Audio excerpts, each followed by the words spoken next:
नमस्कार, मैं हूं महक बिश्नोई और आप देख रहे हैं एसएस लोकल लाइव। शुरुआत करते हैं आज की कुछ खास और बड़ी खबरों से। नजर आते हैं आज की सबसे पहली खबर पर। रोटरी क्लब मुरादाबाद सेंट्रल द्वारा रोटरी अंतर्राष्ट्रीय के 117 वर्ष और क्लब के 29 साल पूरे होने पर एक कार्यक्रम का आयोजन किया गया। रोटरी क्लब मुरादाबाद सेंट्रल द्वारा रोटरी अंतर्राष्ट्रीय के 117 वर्ष और क्लब के 29 साल पूरे होने के उपलक्ष्य में एक कार्यक्रम का आयोजन दिल्ली रोड स्थित एक होटल में किया गया, जिसमें मुरादाबाद, मुजफ्फरनगर, मेरठ, खुर्जा, बुलंदशहर, चंदौसी एवं आसपास के क्षेत्रों से जाने माने रोटरी सदस्यों एवं समाज के गणमान्य लोगों ने शिरकत कर बड़ी धूमधाम से स्थापना दिवस को मनाया। कार्यक्रम में विभिन्न क्षेत्रों की 8 जानी मानी हस्तियों को उनके कार्यक्षेत्र में महत्वपूर्ण योगदान के लिए रोटरी के प्रतिष्ठित वोकेशनल एक्सीलेंस अवार्ड से भी सम्मानित किया गया, जिसमें कृषि क्षेत्र में अमरोहा के जाने माने कृषक कुलवंत सिंह कृषि उद्यमी, 100% निर्यात इकाई देशलान एग्रो के धामपुर में नितिन चौधरी, कृषि बैंकिंग में सीनियर बैंकर और वित्तीय विशेषज्ञ गाजियाबाद के अभिषेक जैन, उद्यमिता के क्षेत्र में मुरादाबाद के जाने माने उद्यमी मयंक गुप्ता, सामाजिक जागरूकता के लिए समाजसेवी ऋतु नारंग, चिकित्सा के क्षेत्र में कॉस्मोस हॉस्पिटल के एमडी डॉक्टर अनुराग अग्रवाल, चिकित्सा एवं जन सेवा के क्षेत्र में रेलवे की वरिष्ठ चिकित्सक डॉक्टर सुषमा राठी, चिकित्सा एवं जन सेवा के क्षेत्र में मुरादाबाद के मुख्य चिकित्सा अधिकारी डॉक्टर MC गर्ग और विधान परिषद सदस्य जयपाल सिंह वेस्ट शामिल रहे। और ये अवार्ड मेरे लिए बहुत बड़ा मायने रखता है। कोई भी कुछ हो, लेकिन अपने लोगों के बीच लगता है इससे बड़ी चीज़ कोई नहीं होती।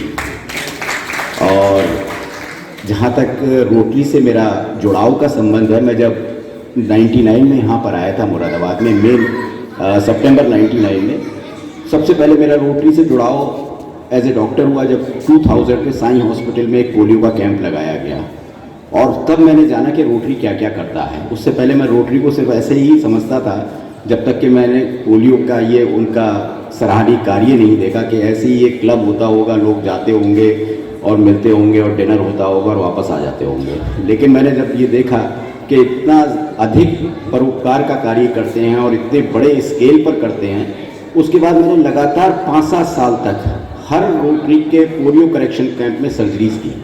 और कितनी सर्जरी की, मेरे साथ कितने साउथ के डॉक्टर्स भी थे, इधर के भी बहुत सारे दूर दूर से लोग आते थे और सेवा करते थे। और अब मैं देखता हूँ कि इतनी करेक्टिव सर्जरी करने के बाद मेरे ख्याल से पोलियो का एरेडिकेशन वैसे तो हो ही गया है, और अब मुझे लगता है कि डिफॉर्मिटीज़ भी सब पोलियो की ख़त्म हो चुकी हैं। और इसमें मुझे लगता है कि रोटरी से बड़ा हाथ किसी का नहीं है, ये मैं बिल्कुल दावे के साथ कह सकता हूँ। रोटरी मंडल 3100 के मंडलाध्यक्ष राजीव सिंघल, आगामी मंडलाध्यक्ष बुलंदशहर से दिनेश कुमार शर्मा और मुरादाबाद से दीपा खन्ना कार्यक्रम की मुख्य अतिथि रही।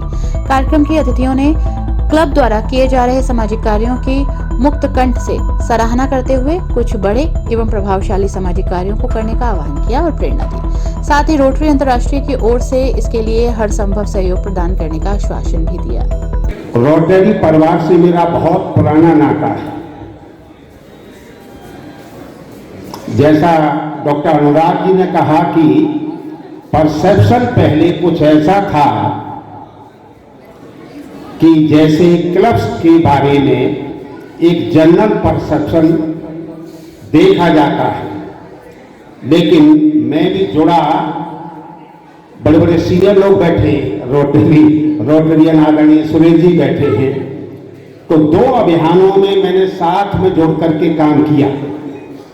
एक तो literacy campaign, total literacy campaign, उसमें मैंने बहुत काम किया और रोटरी क्लब साथ में जुड़ा हुआ था। दूसरा पल्स पोलियो प्रोग्राम, उसमें भी मैं साथ में जुड़ा हुआ था। तो उस समय पर रोटेरियंस की जो सर्विसेज हैं उनके बारे में पूरा आंकलन किया, तभी से क्लब्स में भी आना जाना हुआ, और जो परसेप्शन रूपी मेरा मिथक था वो टूटा। और मेरा वर्तमान में परसेप्शन ये है कि सभी क्लब्स अच्छा काम कर रहे हैं, लेकिन रोटरी क्लब के प्रति जो नजरिया समाज का है, मैं समझता हूं कि अन्य से अलग हट करके है, सम्मान की दृष्टि से। कार्यक्रम में मुख्य रूप से पूर्व मंडलाध्यक्ष Rajiv Rastogi, Sudhir Khanna, Rotary chief assistant governor Sunil Agarwal, lieutenant governor Suresh Agarwal, Rotary मंडल 3100 के अधिकारी विवेक गर्ग, नीरज सिंघल, सुशील साहू, राहुल अग्रवाल, अनुराग समेत मुरादाबाद के लगभग सभी रोटरी क्लब्स के अध्यक्ष और सचिव की उपस्थिति रही। कार्यक्रम का संचालन क्लब के पूर्व अध्यक्ष संदीप मेहरोत्रा ने किया। मुरादाबाद जनपद के थाना डिलारी के प्रांगण में एक मीटिंग का आयोजन किया गया। आपको बताते चलें कि आगामी त्योहारों के मद्देनजर अमन शांति और भाईचारे को लेकर थाना अध्यक्ष सुरेंद्र कुमार ने थाने में मीटिंग आयोजित की थी। मुरादाबाद जनपद के थाना डिलारी के प्रांगण में एक मीटिंग का आयोजन किया गया, जिसमें आपको बताते चलें कि आगामी त्योहारों के मद्देनजर अमन शांति और भाईचारे को लेकर थाना अध्यक्ष सुरेंद्र कुमार ने थाने में मीटिंग का आयोजन किया। थाना अध्यक्ष सुरेंद्र कुमार ने बताया कि जिस तरह से चुनाव के चलते आपसी भाईचारे के साथ पूरे थाना क्षेत्र में विधानसभा का चुनाव शांतिपूर्ण किया गया, इसमें हम सभी क्षेत्रवासियों के आभारी हैं। उन्होंने आगे बताया कि इसी के चलते आने वाली महाशिवरात्रि, होली का त्योहार भी आपसी भाईचारे के साथ मिलकर शांतिपूर्वक मनाकर एक अच्छे नागरिक होने का संदेश दें। उन्होंने आगे बताया कि होली का त्योहार भी शांतिपूर्वक मनाएं। अगर कोई इस दौरान समस्या होती है तो दोनों समुदाय के व्यक्ति आपस में सुलह करने की कोशिश करें। इसके बाद भी अगर मामला नहीं निपट पाता है तो तत्काल पुलिस को सूचना दें ताकि समय से मामले को निपटाया जा सके। थाना प्रभारी सुरेंद्र कुमार ने आगे बताया कि होली के त्योहार पर जो जुलूस निकलता है उसे भी शांतिपूर्वक मनाएं। एवं इस अवसर पर एसआई सतीश कुमार शर्मा, एसआई विपिन कुमार, जलालपुर चौकी प्रभारी संजय कुमार के साथ साथ क्षेत्र के ग्राम प्रधान गब्बर खान, प्रधान जुल्फकार, निजाम अली, धर्मपाल सिंह, राजीव कुमार, शकील अहमद के साथ साथ क्षेत्र के सम्मानित लोग मौजूद रहे। शहर में विभिन्न स्थानों पर खराब पड़ी ट्रैफिक लाइटों के चलते यातायात व्यवस्था आखिर कैसे दुरुस्त हो पाएगी, यह सवाल वाहन चालकों की जुबान पर इन दिनों बना हुआ है। वहीं कुछ ऐसी ही तस्वीरें मुरादाबाद के प्रमुख चौराहों से सामने आई हैं, जिनको दिखाते हैं इस खबर में। जहां एक ओर ट्रैफिक नियमों के प्रति लोगों को जागरूक किया जा रहा है, उन्हें चौराहों पर लगे ट्रैफिक सिग्नल के बारे में बताया जाता है, तो वहीं अगर बात की जाए मुरादाबाद के प्रमुख चौराहों पर लगे ट्रैफिक लाइट्स की, तो वे एक लंबे समय से खराब पड़ी हैं, जिसके कारण चौराहे पर मनमाने ढंग से वाहनों की आवाजाही हो रही है। ट्रैफिक लाइटें खराब होने से ट्रैफिक पुलिस कर्मी चाहकर भी नियमों का पालन नहीं करा पा रहे। लाइटों की देखरेख की जिम्मेदारी नगर पालिका पर है। साथ ही ट्रैफिक लाइटें कई दिनों से खराब होने के चलते यहाँ निकलने वाले लोगों को उचित सिग्नल नहीं मिलता। इस मार्ग पर 24 घंटे वाहनों का आना जाना है। कई बार यहाँ दुर्घटनाएं भी हुई, लेकिन इसके बाद भी पुलिस और नगर पालिका यहाँ की लाइटों पर ध्यान नहीं दे रहे। साथ ही आपको बता दें कि रामपुर चौराहे पर लगी स्ट्रीट लाइटें खराब पड़ी है, जिसको लेकर एक तरफ जहाँ लाखों रुपए का नुकसान हो रहा है, वहीं स्थानीय निवासियों ने कैमरे के सामने आने से तो मना कर दिया, लेकिन इतना जरूर कहा कि ये चौराहा बहुत ही व्यस्त रहने वाला चौराहा है। यहाँ पर स्ट्रीट लाइट का सही होना जरूरी है, नहीं तो किसी दिन बहुत बड़ा हादसा हो सकता है। हादसे को भी ये समस्या न्योता दे रही है।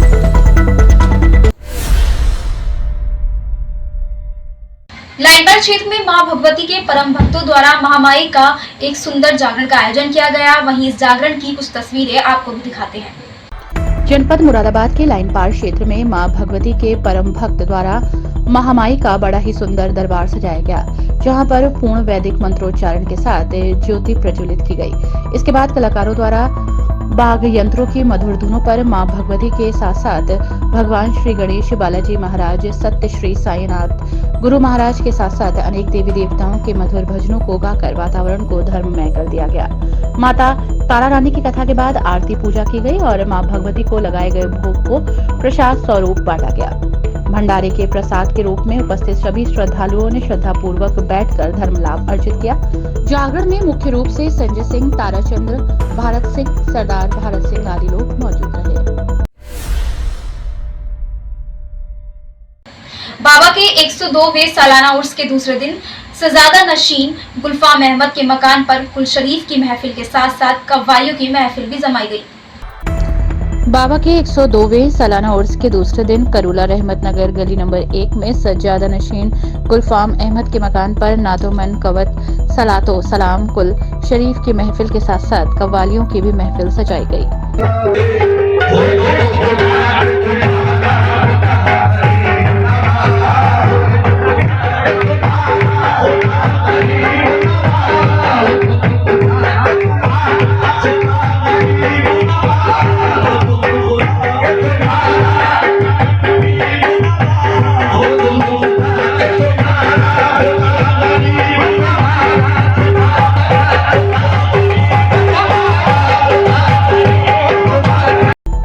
जिसमें बरेली, रामपुर के साथ साथ अनेक शहरों से महानगर मुरादाबाद पहुंचे कव्वाल ने कटार शहीद बाबा के वर्ष के दौरान एक से बढ़कर एक कव्वालियां प्रस्तुत कर उपस्थित सभी लोगों को ख्वाजा की इबादत करने के लिए विवश कर दिया। आज अंकी 20 रजब है जी और ये असर के बाद कुछ शरीफ हुआ है ख्वाजा गरीब नवाज जी बाद नमाज मगरिब लंगर शरीफ सरकार गरीब नवाज का रहा जी और ईशा के बाद महफिल सीमा का प्रोग्राम चल रहा है।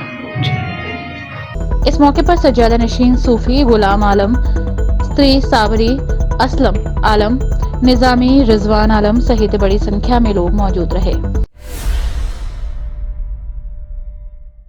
संत गाड़गे महाराज का 147वां जन्मोत्सव बहुत ही धूमधाम के साथ मनाया गया।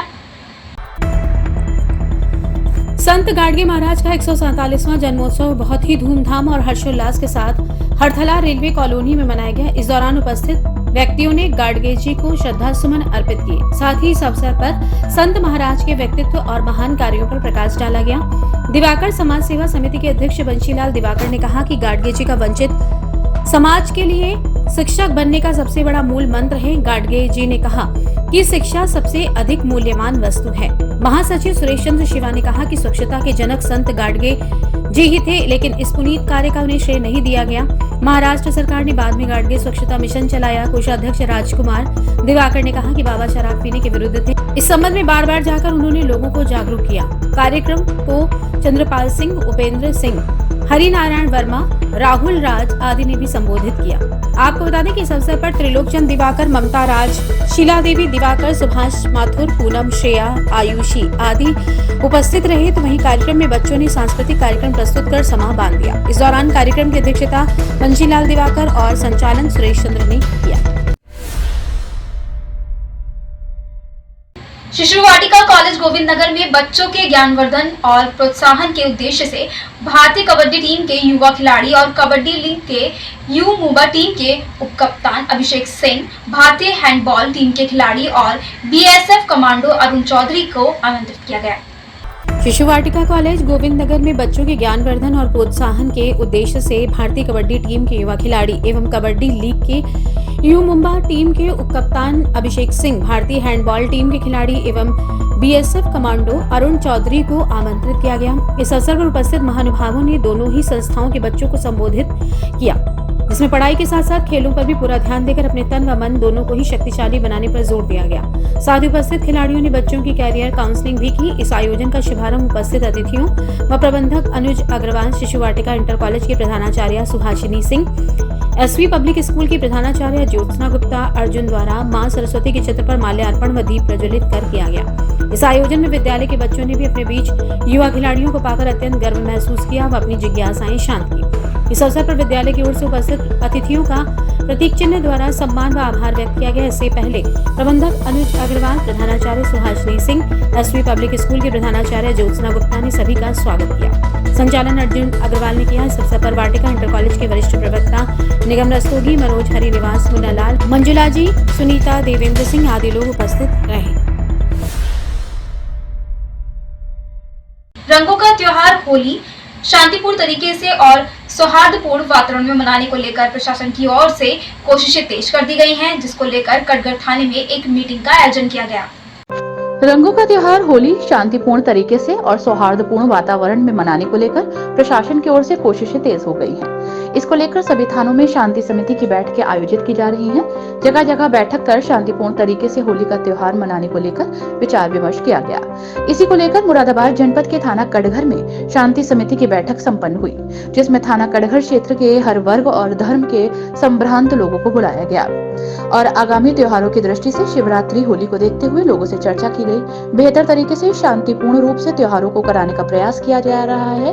और इसके साथ साथ थाना प्रभारी कटघर आरपी शर्मा ने क्या कहा, आइए सुनते हैं।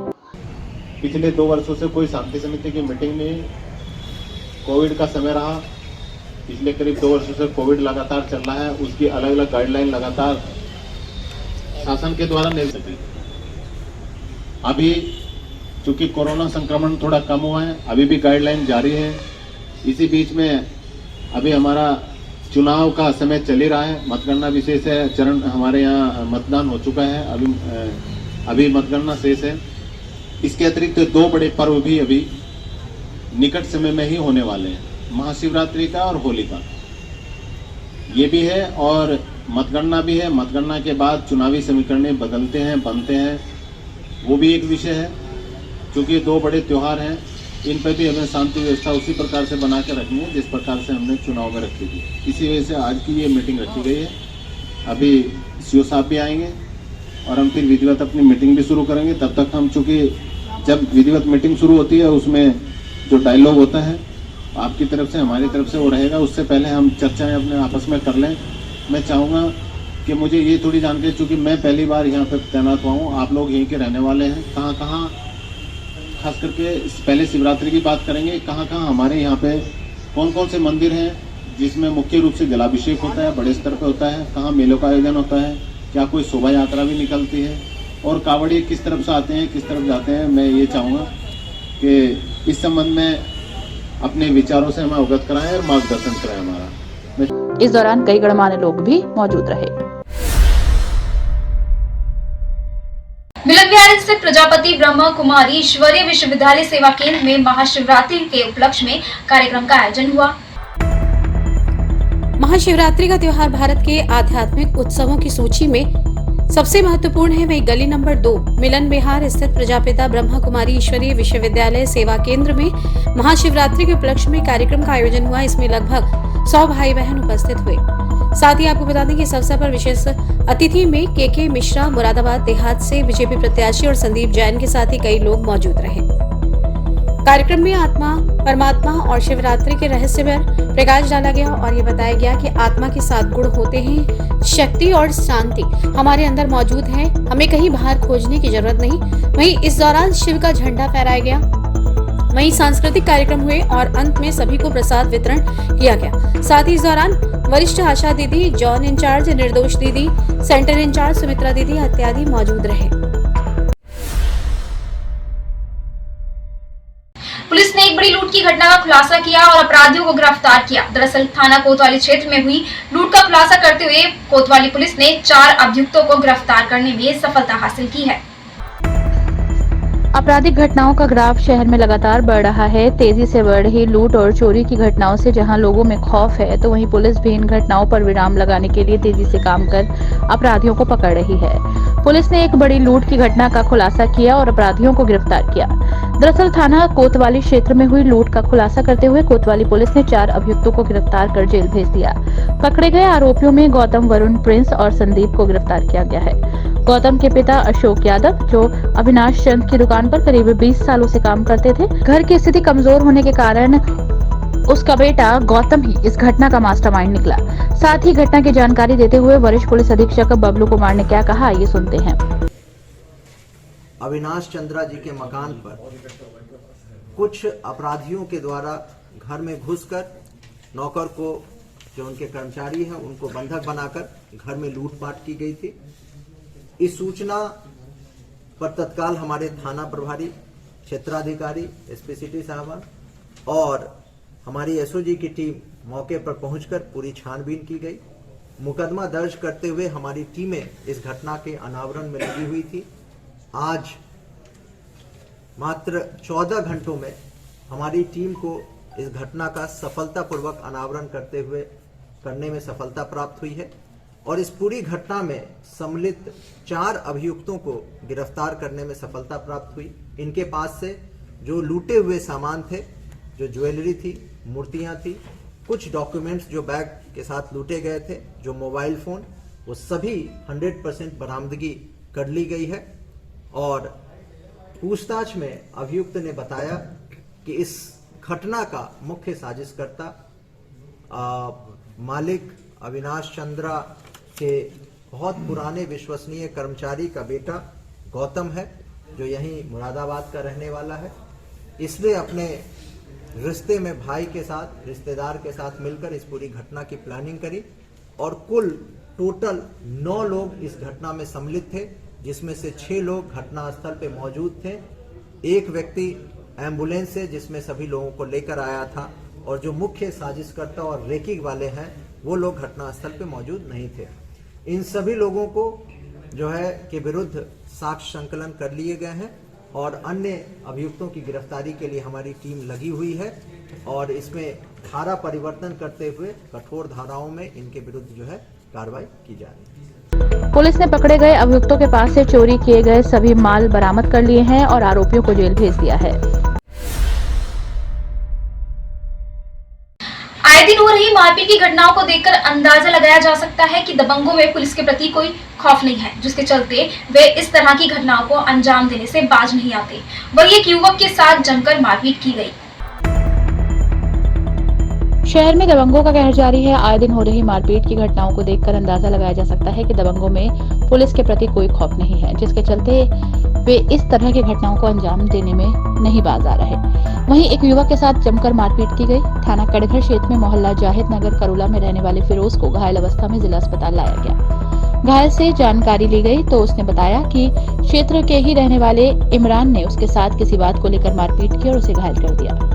उनने मेरे पास 20,000 रुपए थे। नरेश बनिया मैं अपने मम्मा से लेके उन्हें देने जा रही था। मुझसे 1600 का नोट दे दे। कौन? जिनने मेरा ये हाल करा। मैं बचा रही हूँ। किसने मारा है? इमरान। इमरान कहाँ रहता है? जाहिद नगर में रहता है वो साहब, नूरी मस्जिद की और रब्बर में कर बैठे। ठीक, फिर क्या? उनने सारे पैसे छीन लिए और मेरा हाथ में देखो ये दिखाई दे रही होगा तुम, और देखो ये भी दिखाई। क्या मारा है तुम्हारे? चाकू था उसका हाथ में। अच्छा अच्छा। बटन तो खोलने वाला। हाँ। बताओ नशेरी है वो पिता सुल्पा और दारू फारू सब। हाँ। उनने ये काम मेरे साथ में करा। देखो मेरा हाथ भी जुड़े हुए, मैं तो किसी से पीट भी नहीं सकता न मार सकता। वहीं अब देखना होगा कि पुलिस इस मामले को लेकर क्या कार्रवाई करती है। कानून के रक्षक और कानून की दलीलें देने वाले आमने सामने आ गए। मुलजिम की जमानत को लेकर पुलिस और वकील में जोरदार नोकझोंक हुई। पुलिसकर्मी और वकील के बीच मुलजिम की जमानत को लेकर विवाद हो गया। इस घटना में पुलिसकर्मी के द्वारा वकील का कोट फाड़ने तक की बात सामने आई, जिसको लेकर वकीलों में रोष है।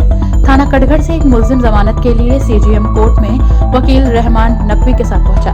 इस दौरान कोई कागज इधर उधर होने के कारण कड़घर थाने के पैरोकार और चौकी प्रभारी दस्तराय के साथ वकील की नोकझोंक हुई। सूचना मिलते ही चौकी प्रभारी कैंप सीजीएम कोर्ट पहुंच गए और वकील और पैरोकार के बीच समझौता कराने का प्रयास किया, लेकिन वकील रहमान नकवी का कहना है कि चौकी प्रभारी ने उसका कोट फाड़ दिया। इस बात को लेकर गुस्साए वकील जिला जज के सामने एकत्र होकर जबरदस्त नारेबाजी भी करने लगे। सूचना मिलते ही SP city Akhilesh Bhadauria, SSP Bablu Kumar जिला जज न्यायालय में पहुंच गए और नारेबाजी करते वकीलों को समझाने का प्रयास किया। वकीलों की मांग थी कि दोनों चौकी इंचार्ज को सस्पेंड किया जाए। लगभग 1 घंटा बीत जाने के बाद भी वकीलों का गुस्सा शांत नहीं हुआ। बार अध्यक्ष सहित अन्य वकीलों ने वकील नकवी को काफी समझाने का प्रयास किया, लेकिन हालात ज्यों की त्यों बने हुए थे। एक ये बेल थी साहब, एक मुकदमा कायम हुआ था कड़घर में, मकान को लेकर विवाद था। उसमें मेरे पड़ोसी सरवर आलम एडवोकेट हैं, उसमें उनके वकील हैं वो। तो उसमें ये हुआ था कि आज तीसरी चौथी डेट थी बेल की है, बार बार डेट पड़ जाया करती थी। आज जो पर्चा कट के आया उसमें 307 तो हटा दी गई थी आईओ के द्वारा, 325 उसमें बढ़ा दी गई थी। आईओ कौन है इसके? क्या नाम उसका भाई? रोहित कुमार। कौन से थाने के? दसरा चौकी इंचार्ज। दसरा चौकी जी। उनका ये देखिए, उनकी कथनी करनी में देखिए कितना फर्क है। फिर वो क्या हुआ, तो 307 जब उसमें से हट गई, 325 उसमें बढ़ के आ गई, तो डीए साहब का मैटर तो खत्म हो गया। फिर वहां से नोट प्रेस कर दी गई, वो हमने वो कर दी सरवर साहब ने। उसके बाद वो डाल दी गई, फिर मैटर बन गया सीजीएम साहब का। सीजीएम साहब क्या बेल डाली, सीजीएम साहब ने जो है वो सीडी के डायरी तलब की।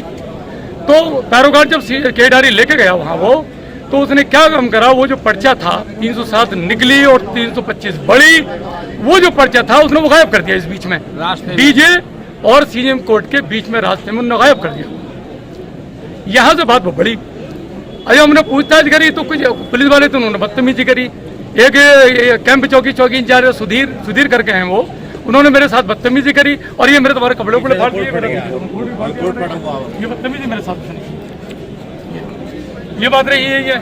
और कई पुलिस वाले थे बदतमीजी कर रहे थे वो। अब क्या मांग है आपकी? अब मांग हमारी ये है, वो जो दसराय चौकी इंचार्ज है रोहित, वो बर्खास्त होना चाहिए। एसएसपी ने दोनों चौकी प्रभारी के खिलाफ कार्रवाई किए जाने का यकीन दिलाया। उसके बाद मामला शांत हुआ। उधर अपने पक्ष में चौकी प्रभारियों ने सभी आरोपों को गलत बताया। इस खबर को आप सभी गौर से देखें, जहां एक शातिर चोर दिन दहाड़े दुकान में घुसकर बहुत ही सफाई के साथ मोबाइल फोन चोरी कर 9-2-11 हो गया।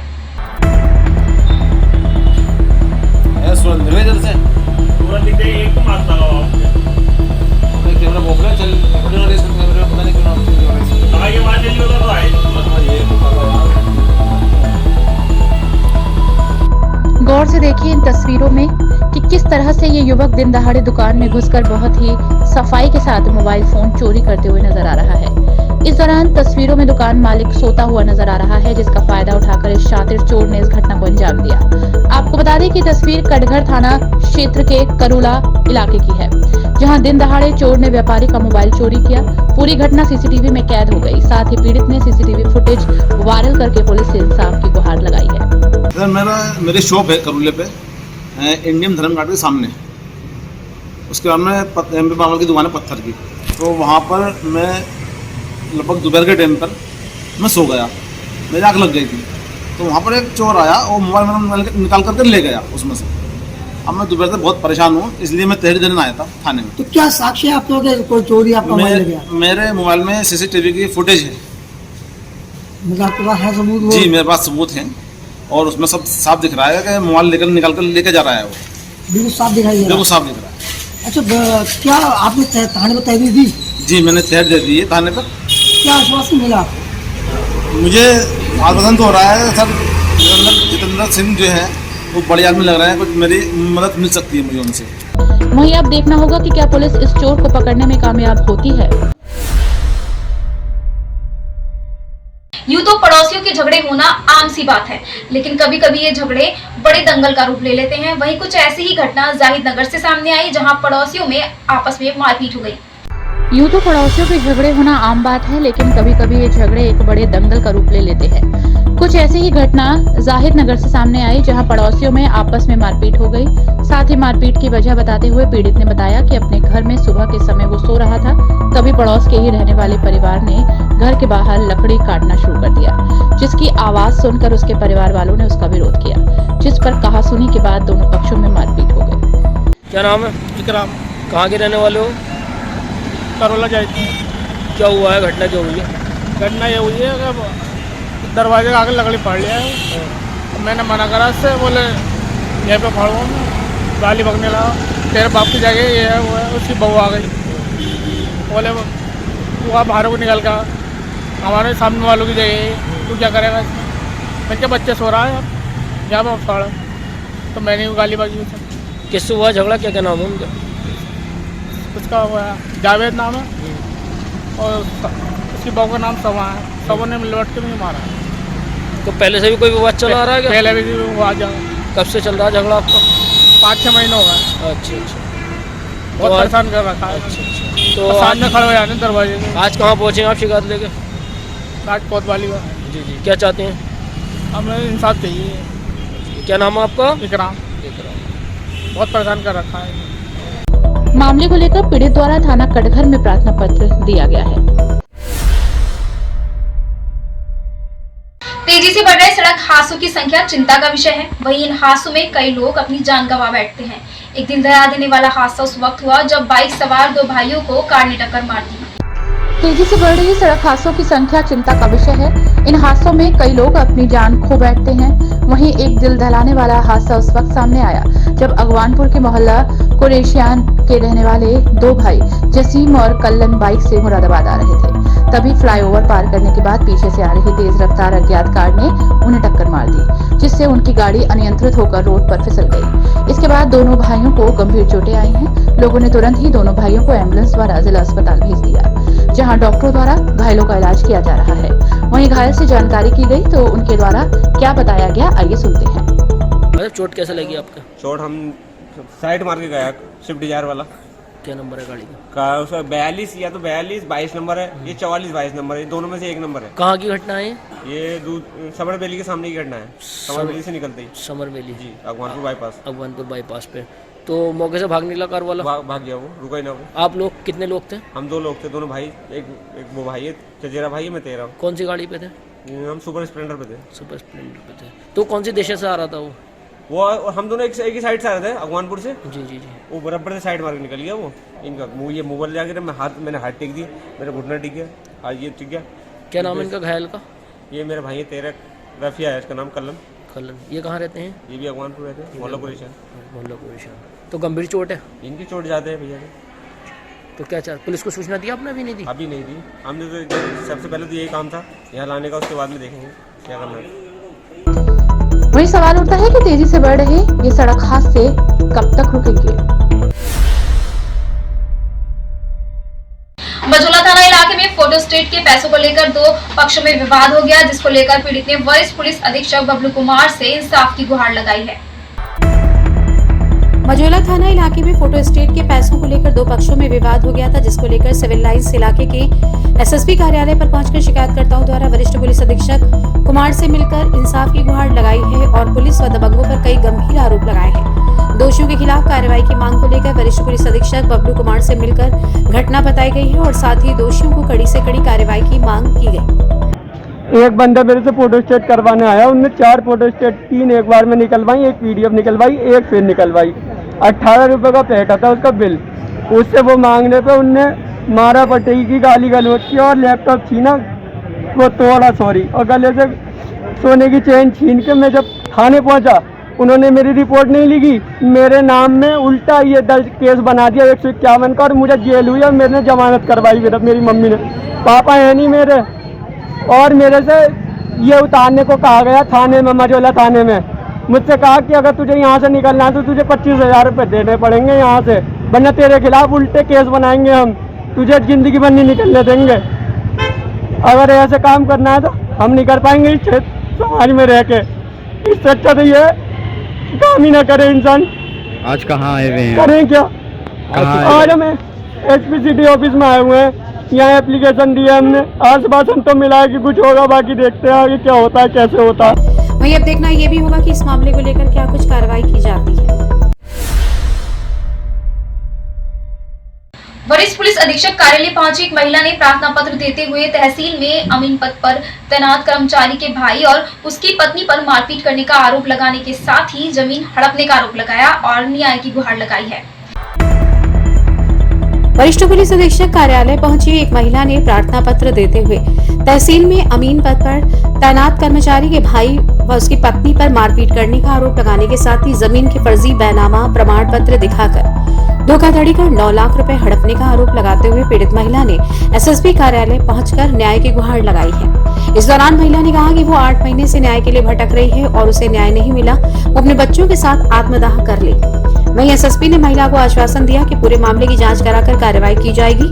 मुरादाबाद सिविल लाइंस थाना क्षेत्र के नवीन नगर एमडीए कॉलोनी में रहने वाली शालिनी गुप्ता पत्नी संजय गुप्ता एसएसपी कार्यालय पहुंची और इस दौरान मीडिया से रूबरू होते हुए शालिनी गुप्ता ने कहा कि मेघराज सिंह तहसील में अमीन है और उनका भाई जबर सिंह और वे लोगों की जमीनों को लेकर फर्जी रजिस्ट्री कराते हैं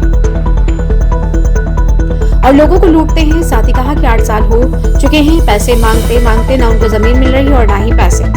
सर मेघराज सिंह है, तहसील में अमीन है वो, उसका भाई जवर सिंह और वो फर्जी रजिस्ट्री कराते हैं लोगों की, उनको लूटते हैं और फिर उसके बाद उनको परेशान करते रहे। 8 साल हो चुके हैं मुझे पैसे मांगते मांगते, ना मुझे ज़मीन मिल रही ना मुझे पैसे मिल रहे। अब जब मैं बहुत चक्कर काटी तो ऐसा ही देव सिंह ने मुझे 6 लाख रुपए के चेक दिलाए 9 लाख की ज़मीन के। मैंने कहा चलो कोई बात नहीं, 6 लाख तो मिल रहे हैं, लेकिन वो 6 लाख के भी चेक मेरे पास रखे हुए हैं। रोज़ टालम टोल कर रहा है कि आज लगा देना, कल दे दूंगा पैसे। अब मेरा नंबर ब्लैक लिस्ट में डाल दिया। जब 4 दिन पहले मैं उसके घर गई पैसे मांगने के लिए तो उसने मेरे साथ मार पिटाई करी है, मेरे सिर में, मेरे पेट में उसकी बीवी ने लाते मारी, उसके लड़कों ने मुझे पकड़ लिया, मेरा फ़ोन तोड़ दिया। अब बताइए मैं क्या करूं? मैं यहाँ एसएसपी सर के पास न्याय की गुहार लगाने आई हूँ। मैं थक चुकी हूँ 8 साल से न्याय मांगते मांगते। अगर मुझे न्याय नहीं मिला तो मैं यहीं पे आत्मदाह कर लूंगी अपने बच्चों के समेत। वहीं अब देखना ये भी होगा कि क्या महिला को इंसाफ मिल पाता है या नहीं। एक किसान परिवार में उस समय कोहराम मच गया जब उसके घर की 2 भैंसें मौत के मुंह में समा गईं। पीड़ित परिवार ने पशुपालन विभाग पर भी अनदेखी का आरोप लगाया है। अफगानपुर के वार्ड संख्या 1 के रहने वाले अशोक सिंह की अगर माने तो उनके परिवार में एक सप्ताह में 6 भैंसों की मौत हो चुकी है। मौत का कारण अज्ञात बताया जा रहा है, जबकि स्वास्थ्य महकमा इस ओर बिल्कुल अनजान बना हुआ है। पशुपालन विभाग की अगर हम बात करें तो पशुपालन विभाग द्वारा समय समय पर टीकाकरण अभियान चलाया जाता है और पशुओं के खुरपका और मुंहपका के टीके लगाए जाते हैं। साथ ही पालतू पशुओं की ट्रैकिंग भी की जाती है ताकि पशुपालक को उसके पशु की पहचान होने के साथ साथ दुर्घटना होने पर राहत भी मिल सके। किसान अशोक सिंह का कहना है कि उसके जीवन यापन का बस यही पशु सहारा बने थे, वो भी मौत के मुंह में चले गए। इन पशुओं के द्वारा ही उसके परिवार का गुजर बसर हो रहा है। अभी मात्र कुछ ही दिन पहले 2 पशुओं की मौत हो चुकी थी और उसके कुछ दिन बाद एक भैंस और फिर मौत के मुंह में चली गई, जिसकी शिकायत अगवानपुर पशुपालन विभाग को दी गई, लेकिन अगवानपुर पशुपालन विभाग द्वारा इस समस्या को लेकर अनदेखा कर दिया गया। क्षेत्रवासियों का कहना है कि सरकार किसानों के लिए योजनाएं चला रही है, पशुपालकों के लिए योजनाएं चला रही है, लेकिन किसी भी योजना का लाभ क्षेत्र की जनता को नहीं मिल रहा। हमारे संवाददाता ने जब पीड़ित किसान अशोक से बात की तो उनके द्वारा अपनी समस्या को बताते हुए कहा गया है। नगर पंचायत के समाजसेवी दानिश साफी का कहना है कि स्वास्थ्य महकमा इस समस्या पर गंभीर नहीं है। कुल मिलाकर पशुपालन विभाग द्वारा भले ही अपने विभाग की योजनाओं को जमीनी स्तर पर कराए जाने के दावे किए जा रहे हों, लेकिन हकीकत कुछ और ही बयां करती है। अगवानपुर की समस्या को लेकर मुरादाबाद मुख्य विकास अधिकारी को अवगत करा दिया गया है, जिस पर मुख्य विकास अधिकारी आनंद वर्धन द्वारा जांच के बाद तथ्यों के आधार पर कार्रवाई करने की बात कही गई। फिलहाल खबरों के सिलसिले में आज इतना ही। कल फिर मिलेंगे ताजा तरीन खबरों के साथ और आप बने रहिए एसएस लोकल लाइव के साथ। आपको बता दें कि आप हमारी ये सभी खबरें फेसबुक और यूट्यूब चैनल के माध्यम से भी देख सकते हैं और हाँ, आप हमारा चैनल सब्सक्राइब करना ना भूलें। फिलहाल दीजिए इजाजत, कल फिर मिलेंगे। धन्यवाद।